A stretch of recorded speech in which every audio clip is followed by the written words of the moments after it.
परभणी जिल्ह्याच्या आंबेडकरी चळवळीचा ढाण्या वाघ, संघर्षशील नेतृत्व असलेले आणि रिपब्लिकन सेनेचे उपाध्यक्ष लोकनेते विजय वाकोडे यांचं आज सोमवारी सायंकाळी हृदयविकाराच्या तीव्र धक्क्यानं निधन झाले।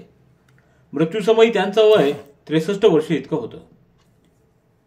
लोकनेते विजय वाकोडे यांच्या निधनानं संपूर्ण जिल्हा हादरून गेला असून आंबेडकरी चळवळ विजय वाकोडे यांच्या विना आता पोरकी झाली आहे।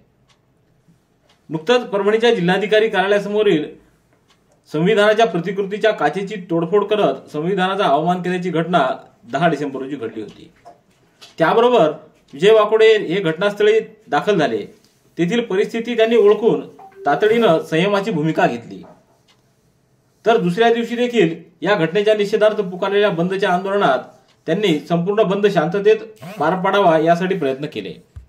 तर उत्साही कार्यकर्त्यांना आवरण्याचा प्रयत्न देखील त्यांनी केला।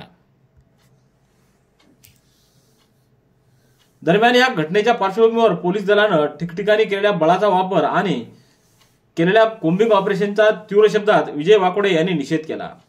शांतता समितीच्या बैठकीत देखील अगदी पोटतिडकीनं विजय वाकोडे यांनी आंबेडकरी समूहाच्या भावना मांडत प्रशासनाला कोम्बिंग ऑपरेशन थांबवण्यास भाग पाडलं होतं। पोलिसांच्या मारहाणीत कारागृहामध्ये मृत्युमुखी पडलेल्या सूर्यवंशी या युवकाच्या निधनानंतर विजय वाकोडे हे अत्यंत आक्रमक झाले आणि त्यांनी या मृतदेहाचं शवविच्छेदन परभणीला न करता छत्रपती संभाजीनगरला करावं अशी आग्रही भूमिका मांडली। तर आज दिवसभर पुकारलेल्या राज्यव्यापी बंदच्या दरम्यान येथील जिल्हाधिकारी कार्यालयासमोर आयोजित केलेल्या धरणे आंदोलनात ते ठाण वाढून बसले होते। तर यावेळी उपस्थितांना त्यांनी जोरदार भाषण करत मार्गदर्शन देखील केलं होतं। सायंकाळी 6:30 वाजेच्या सुमाराला सूर्यवंशी यांच्या अंत्यविधीत नंतर ते घरी परतत असतानाच प्रकृती अस्वस्थ वाटू लागल्यानं कार्यकर्त्याच्या मदतीनं त्यांनी एका खासगी रुग्णालयात धाव घेतली। मात्र उपचार सुरू असतानाच त्यांना हृदयविकाराचा तीव्र धक्का आला।